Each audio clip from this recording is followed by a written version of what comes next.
নমস্কার সুপ্রিয় দর্শক বন্ধুরা, অতীতকে যে মনে রাখবে না, অতীতকে যে ভুলে যাবে, মনে রাখবেন যে সময় তার জন্য নয়। একটা বিষয় মনে রাখতে হবে যে আজকের দিনে দাঁড়িয়ে অবশ্যই সময়ের সাথে তাল মিলিয়ে চলতে হবে, না হলে গেলে সময় আমাদের থেকে দূরত্ব বজায় রাখে। সময় একদিকে থাকবে, আমাদেরকে একদিকে করে দিবে, তাই তো। কিন্তু এটাও মনে রাখতে হবে বন্ধু যে যদি আমরা অতীতকে ভুলে যাই তাহলে বর্তমান আমাদের জন্য নয়। বুঝতে পারলেন বিষয়টা কি বললাম? বোঝেননি তো? ওটা ঠিকভাবে এখনও বোঝাচ্ছি। কয়েকদিন পরে বাজারে এই ফোনটাকে আর পাওয়া যাবে না। আমরা এখন যে ফোন ব্যবহার করতেছি, যে ফোন দিয়ে আমরা কথাবার্তা বলতেছি, যে অ্যান্ড্রয়েড ফোন আমাদের হাতে বর্তমানে একটা বিশাল ব্যাপার। এটা না হলে আমাদের জন্য চলেই না। তো এই অ্যান্ড্রয়েড ফোনের যুগ শেষ হতে চলেছে ইলন মাস্কের আজকে আগমনের ফলে। কিন্তু এটাও মনে রাখতে হবে যে আজকের দিনে যেমন আমাদের একটা ইউপিআই ট্রানজ্যাকশন একটা বড় ভূমিকা গ্রহণ করেছে, অর্থাৎ আমাদের অনলাইন মানি ট্রানজ্যাকশন, অর্থাৎ আমাদের ডিজিটাল মানি যেটাকে বলা হচ্ছে, তাই না? যে আমাদের আর হাতের মধ্যে ওই নোট গুনতে হয় না। তো একটা সময় আসবে যে এই পুরোপুরিভাবে আমাদের ডিজিটালাইজেশন হয়ে যাবে এবং আমাদের এই ম্যানুয়ালের যুগ শেষ হয়ে যাবে, যেটাকে বলা হচ্ছে পুরোপুরি আমাদের একদম খতম ম্যানুয়াল অধ্যায়। আর 2 নম্বর বিষয়টা হচ্ছে কি, আমাদের অ্যান্ড্রয়েড ফোন থাকবে না। তখন ওটা আমাদের কি হবে, নিউরনের সাহায্যে চলবে। ওটা আমাদের যে মনের মধ্যে কল্পনা হবে, ভাবনা হবে, সেটাই আমাদের সামনে ভেসে উঠবে। তো এই যে বিষয়গুলো হচ্ছে বন্ধু, এর ফলে কি হচ্ছে, আমাদের সমাজটা উন্নত থেকে উন্নততর হচ্ছে। কিন্তু বন্ধু মনে রাখতে হবে, এটাও আপনাকে ভুলে গেলে চলবে না যে যখনই কোনো না কোনো সভ্যতা উন্নত থেকে উন্নততর হয়েছে, সেই সভ্যতার তখনই ধ্বংসের মুখে পতিত হয়েছে। বুঝতে পারলেন তো? এই যে আজকে আপনি দেখেন তো, সিন্ধু সভ্যতা থেকে শুরু করে আজকে হরপ্পা সভ্যতা, মেহেরগড় সভ্যতা, সুৎকাজেন্দ্র সভ্যতা, যেগুলো বড় বড় সভ্যতা, যে সভ্যতা পৃথিবীর ইতিহাসে প্রথমতম সভ্যতা এবং গোটা পৃথিবীর থেকে আলাদাতম সভ্যতা, এবং এখনও আধুনিক বিশ্ব সেই সমস্ত সভ্যতার কাছে কিচ্ছু না। সেই সভ্যতাগুলো ধ্বংস হয়ে গেছে কেন? এই যে আধুনিক থেকে আধুনিকীকরণের মধ্য দিয়ে তারা নিজেরা নিজেদেরকে ধ্বংস করে দিয়েছে। মনে রাখবেন বন্ধুরা, যখনই আধুনিক থেকে আধুনিকের ছোঁয়া লাগবে, তখনই কিন্তু ধ্বংসের পতন শুরু হয়ে যাচ্ছে। এটা মনে রাখতে হবে। আমাদেরকে একটা জিনিস মেনে চলতে হবে যে আমরা যত উন্নত থেকে উন্নততর হব, ততই আমাদের ধ্বংসের দিকে এগোতে থাকব। এবং যে বলবে যে অতীতকে আমাদের আর মনে রাখলে হবে না, কারণ অতীত নিয়ে যে থাকবে সে একদিকে থাকবে, গোটা পৃথিবী তার থেকে আলাদা দিকে। ঠিক আছে বন্ধু, মানলাম।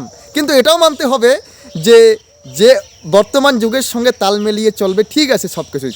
কিন্তু এই যে তাল মিলিয়ে চলা, এই যে আধুনিকীকরণ, এটাই হচ্ছে বিনাশের প্রথম সোপান, এবং এর থেকেই বিনাশের একদিন একটা চরম পর্যায়ে এসে পুরোপুরিভাবে বিলীন হয়ে যাবে সমস্ত কিছু। আবার একটা নতুন অধ্যায়ের, নতুন যুগের সূচনা হবে, আর এই পুরাতন যুগের অবসান হবে। তাই মনে রাখবেন, যত আমাদের এড়িয়ে চলতে হবে এই সমস্ত আধুনিকীকরণ থেকে, এবং আমাদেরকে মনে রাখতে হবে যে আমরা যেটা নিয়ে চলতেছি সেটাই ঠিক। হ্যাঁ, অবশ্যই আধুনিকীকরণ হতে হবে, কিন্তু এতটা আধুনিকীকরণ না যে আমরা ভাতকে বলবো ভেত, ঠিক আছে, চালকে বলবো চেল। আমরা আমাদেরকে মডার্ন করতেছি, ঠিক আছে, কিন্তু এতটা মডার্ন করে দিচ্ছি আমরা, যার ফলে আমরা আমাদেরকে হারিয়ে দিচ্ছি। এই যে বন্ধু দেখবেন একটা জিনিস, অনেকে না, আপনি উপকার করবেন কিন্তু সে তার উপকারের কথাটা মনে রাখে না, আপনাকে ভুলে যাচ্ছে, মানে অতীত মনে রাখতেছে না। কিন্তু এইটা কিন্তু তার শেষ দিন না, তার আরও একটা এমন চরমতম পর্যায়ে এসে উপস্থিত হবে একটা সময়, দেখবেন সেই দিন কিন্তু আপনি কেন, কেউই যাবে না ওর পাশে। সেদিন হয়তো আপনি ওর পাশে দাঁড়িয়ে ওকে সহযোগিতা করে আজকে এই জায়গাতে তুলেছেন, সে একটা ভালো জায়গায় উঠে গিয়েছে, কিন্তু আপনাকে চিনছে না, তাই তো? অতীত ভুলে গিয়েছে তো। তো একদিন আরও একটা এমন পর্যায়ে আসবে যেই দিন আপনার দরকার হবেই। 100% মনে রাখবেন বন্ধু, দুবার সুযোগ আছে মানুষের জীবনে, একটা প্লাস একটা মাইনাস, দুটোই থাকে কিন্তু মানুষের, পজিটিভ নেগেটিভ। হয়তো গিয়ে প্রথমটা ছিল আপনার নেগেটিভ, কিন্তু আপনারও একটা সময় পজিটিভ আসবে, যেদিন ওকে আবার আপনার কাছে হাম্বা দেদর করে আপনার কাছে ছুটে আসতে হবে। কিন্তু সেই দিন কোথায় যাবে বন্ধু? সেই দিন তো আপনি কেন, ওকে কেউ পাত্তা দেবে না, কারণ আপনি হচ্ছেন লাস্ট ভরসা। কারণ সেদিনও আপনিও লাস্ট ভরসা ছিলেন, এই দিনও আপনিও লাস্ট ভরসা হবেন। কিন্তু এই দিনটা ওর কী হবে পরিস্থিতিতে, সেই দিন কিন্তু ওর ধ্বংস হয়ে যাবে। অর্থাৎ অতীতকে মনে রাখতে হবে বন্ধু। আপনি নিজে চিন্তা করে দেখুন তো, আপনার দিক দিয়ে চিন্তা করে দেখুন না, এরকম জীবনে কি কখনো ঘটেছে বা ঘটেনি, তাই না? তো এই জিনিসগুলো মনে রাখতে হবে যে আমরা যদি অতীতকে ভুলে যাই, তাহলে অতীত আমাদেরকে কি করবে, বর্তমান থেকে বিলীন করে দেবে। কারণ অতীত থেকেই তো বর্তমানের সূচনা হয়, তাই না? আর ভবিষ্যৎ আসে। বুঝতে পারলেন বন্ধুরা কি বললাম? অতীত থেকেই বর্তমান এবং ভবিষ্যৎ, হয়তো অতীতের পরে বর্তমান, বর্তমানের পরে ভবিষ্যৎ। তাই অতীত হচ্ছে আমাদের শিকড়। তা একটা গাছে যদি শিকড় কেটে দেওয়া হয়, তাহলে বন্ধু কি হবে? কি হবে? গাছটা কি থাকবে, বেঁচে থাকবে? গাছটা কিন্তু মরে যাবে। ঠিক তেমনিভাবে আমাদের অতীত যদি আমরা মুছে দেই না, আমাদের ভবিষ্যৎ বলে কোনো কিছু নেই বন্ধু। তাই অতীতটাকে আমাদের আগলে ধরে রাখতে হবে। অতীত হচ্ছে গিয়ে আমাদের কাছে একটা ঐতিহ্য, অতীত আমাদের কাছে একটা গৌরবান্বিত জিনিস, অতীত আমাদের কাছে একটা স্বর্ণখনি। তাই মনে রাখতে হবে বন্ধু, অতীত কখনো ভুলে যাওয়া যাবে না। অতীত আমাদের কাছে অতুলনীয় জিনিস, অতীত আমাদের কাছে এমন একটা জিনিস, আমাদের হচ্ছে ভিটামিন টনিক হয় না, তো তার চেয়েও বেশি জিনিস, যেটা ছাড়া আমরা কখনো বাঁচতে পারবো না। অতীতের মধ্য দিয়ে আমাদের সমস্ত কিছুর সূচনা হয়েছে এবং অতীত আমাদের মধ্যে থাকবে যতদিন আমরা থাকবো। আমাদের অতীতটা আমরা কিন্তু ভুলে যেতে পারি না। আমাদের জন্মটা হয়েছে কি অতীত থেকে তো বন্ধু নাকি? তাহলে ওই দিন যদি আমাদের জন্ম না হতো, আমরা কি আজকে আধুনিকীকরণের সবাই আসতে পারতাম? আমরা কি আজকে বৈজ্ঞানিক হতে পারতাম? আমাদের কি আজকে ডাক্তার হতে পারতাম? আমরা কি আজকে ইঞ্জিনিয়ার হতে পারতাম? আমরা কি কোনো কিছু হতে পারতাম বন্ধু? আপনি বলেন। তাহলে আমার জন্মটা কবে হয়েছে? অতীতে হয়েছে না, নাকি আমার এই ভবিষ্যতে গিয়ে হবে? তাহলে অতীতে হয়েছে, তাহলে অতীত যদি আমার না থাকতো তাহলে কি আমি বর্তমানে হতে পারতাম? তাহলে অতীত যদি আমাকে যদি নিঃশেষ করে দেয়, অতীত যদি আমাকে নিশ্চিহ্ন করে দেয়, তাহলে কি আমার ভবিষ্যৎ বলে কিছু থাকবে? তাই মনে রাখবেন বন্ধু, অতীতটাকে ভুলে গেলে কিন্তু হবে না। অতীত থেকেই শুরু, অতীত থেকেই শেষ। তাই মনে রাখতে হবে, যার যতটা অতীত আগলে রাখার ক্ষমতা রয়েছে, যে যতটা পরিমাণ অতীতকে আগলে রাখবে, সে ততটা পরিমাণ সাফল্য লাভ করবে। এবং অতীতটাকে ভুলে গেলে কিন্তু হবে না। কেউ যদি বর্তমান নিয়ে ভাবে যে না, আমি তো কি হয়ে গিয়েছি, কি ছিলাম, কি হলাম, আমি সেই এখন সায়েন্সা, মনে রাখবেন সেটা তার সাময়িক কিছু একটা সময়। হঠাৎ করে একদিন তাকে মুখ থুবড়ে পড়তে হবে, আর সে কখনো উঠে দাঁড়াতে পারবে না। আপনি যদি অতীত নিয়ে চলেন বন্ধু, অতীত আপনাকে এমন জায়গায় পৌঁছে দেবে না, আপনি কখনো কল্পনাও করতে পারবেন না যে এই অতীতীকরণ আপনাকে এমন একটা আধুনিকত্ব, নতুনত্বের সময় পৌঁছে দেবে যে আপনি তখন বুঝতে পারবেন যে হ্যাঁ, এটা কোথায় এসে পৌঁছলাম। মনে রাখবেন বন্ধুরা, আজকে যেগুলো সফলতা হয়েছে বা সাফল্য লাভ করেছে, যাদের আজকে একটা ভালো জায়গা হয়েছে সারা পৃথিবীর মধ্যে, তারা কিন্তু অতীতটাকে কখনো ভুলে যায়নি এবং অতীত থেকে কিন্তু তারা আজকে এই জায়গাতে আসতে পেরেছে এবং অতীতকে তারা এখনও আগলে ধরে রেখেছে। আর যারা অতীতকে ভুলে গিয়েছে, অতীত তাদেরকে তাদের লিস্ট থেকে মুছে দিয়েছে, নিশ্চিহ্ন করে দিয়েছে, ভবিষ্যতে তাদের কোনো জায়গা নেই। তাই অতীতকে মনে রাখুন, অতীতকে ধরে থাকুন, অতীতকে আগলে রাখুন, অতীতকে ভালোবাসতে শিখুন, দেখবেন আপনার ভবিষ্যৎ খুব সুন্দর হবে।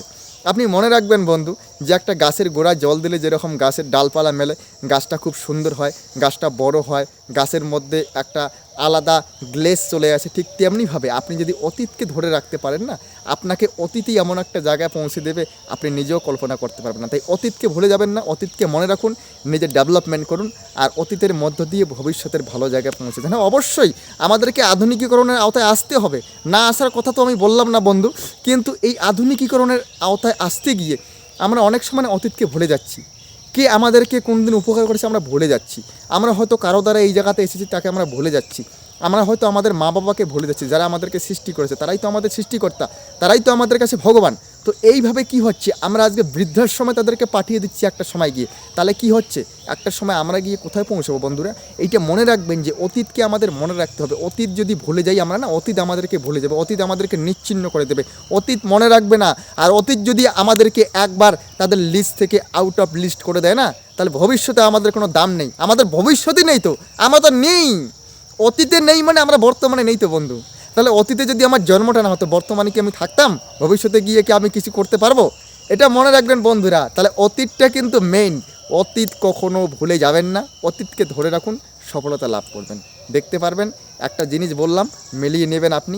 অতীতকে যদি আপনি ভালোবাসতে পারেন, অতীতকে যদি আপনি আগলে ধরে থাকতে পারেন, আপনি অবশ্যই ভবিষ্যতে গিয়ে একটা ভালো জায়গায় পৌঁছতে পারবেন এবং বর্তমানে আপনার খুব সুন্দর ভালো যাবে। আর বর্তমানে আপনার কেন ভালো যাচ্ছে না সেটা আপনি যদি জানতে চান, তাহলে আপনাকে একটা জিনিস করতে হবে, সেটা হচ্ছে গিয়ে আপনাকে এই অতীতে গিয়ে একটু ভাবতে হবে। দেখবেন যে অতীত থেকে আপনার বর্তমানে অসফলতাটা বেরিয়ে আসবে এবং সেটাকে আপনি সেই তথ্যসূত্রের মধ্য দিয়ে বের করবেন যে আপনি আপনার বর্তমানের ভুলগুলো কীভাবে শুধরে ভবিষ্যতে ভালো জায়গায় পৌঁছতে পারবেন।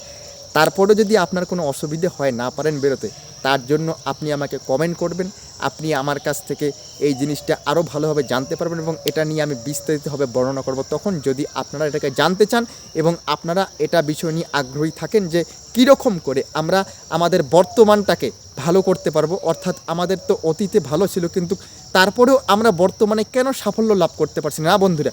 অতীতে কোনো না কোনো জায়গায় ফল্ট রয়েছে, এই অতীতের ভুলের জন্য বর্তমানটা খারাপ যাচ্ছে। অতীতের মধ্য থেকে বর্তমানকে ভালো করতে হবে, তাই অতীতকে গিয়ে খুঁজে বর্তমানকে ভালো করে ভবিষ্যতে ভালো জায়গায় পৌঁছতে হবে। ধন্যবাদ বন্ধুরা, ভালো থাকবেন। সফলতার ইতিহাস ইউটিউব চ্যানেলের পক্ষ থেকে সকলকে রইল আন্তরিক অভিনন্দন, প্রীতি, শুভেচ্ছা, ভালোবাসা।